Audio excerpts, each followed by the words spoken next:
Welcome to STKMS 2.0 YouTube channel. 11.25 divided by 1.25. The 11.25 1.25 கொண்டு divide பண்ணும் பாருங்க. அப்படி எடுத்து எழுதலாமா? 11.25 divided by 1.25. இங்க பாருங்க, டெசிமலுக்கு அடுத்து இந்த தசம புள்ளி இருக்கா, இதுக்கு அடுத்து 2 டிஜிட் இருக்கு. அப்போ 2 டிஜிட் இருந்துச்சுன்னா நம்ம என்ன செஞ்சுக்கலாம்? 100/100 கொண்டு பெருக்கிடணும். பெருக்கல் 100/100. இப்போ பாருங்க, ஈஸியாக பெருக்கிடலாம். 11.25 100 கொண்டு பெருக்குனா 1125. 1.25 100 கொண்டு பெருக்குனா 125. பெருக்கி அமைக்கட்டுமா?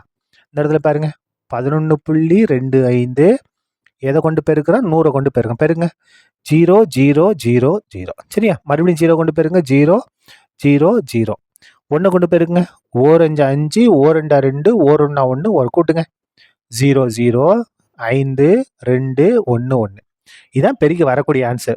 புள்ளிக்கு வலது பக்கம் ரைட் சைடில் 2 டிஜிட் இருக்கா, அப்போ ரைட் சைட்லேருந்து 2 டிஜிட் தள்ளி நம்ம புள்ளி வைக்கணும். அப்போ இந்த இடத்துல தசம புள்ளி வரும்.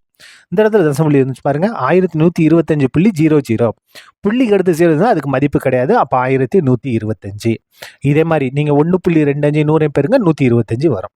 இப்போ இதை நம்ம கேன்சல் பண்ண போகிறோம். எந்த வாய்ப்பாடு வச்சு கேன்சல் பண்ணுறது? 5 வாய்ப்பாடு வச்சு கேன்சல் பண்ணலாமல் பாருங்க. 5ஆம் வாய்ப்பாடு இங்கே 12 இருக்குது. 12ல் ஈரஞ்சா 10. 12 இருக்குது, ஈரஞ்சா 10, மிச்சம் 2 எங்கே போகும்? 5க்கு முன்னால். 5க்கு முன்னால் 2 போட்டால் 25. 25ல் ஐயஞ்சா 25. அதே மாதிரி தான் இங்கே வாங்க. 11. 11ல் ஈரஞ்சா 10, மிச்சம் 1. 2க்கு முன்னால் 1 போட்டால் 12. 12ல் ஈரஞ்சா 10, மிச்சம் 2 எங்கே போகும்? 5க்கு முன்னால். 5க்கு முன்னால் 2 போட்டால் 25. ஐயஞ்சா 25. திரும்ப 5ஆம் வாய்ப்பாடு பாருங்க, 25 இருக்கா, ஐயஞ்சா 25. இங்கே 5ஆம் வாய்ப்பாடு இது பண்ணலாமா பாருங்க. முதல்ல 22. 22ல் 4 5 20, மிச்சம் 2 எங்கே போகும்? 5க்கு முன்னால். 5க்கு முன்னால் 2 விட 25. 25ல் ஐயஞ்சா 25. இப்போ பாருங்க, 4 5 5, 9 5 45. அப்போ நமக்கு ஆன்சர் என்ன? 9.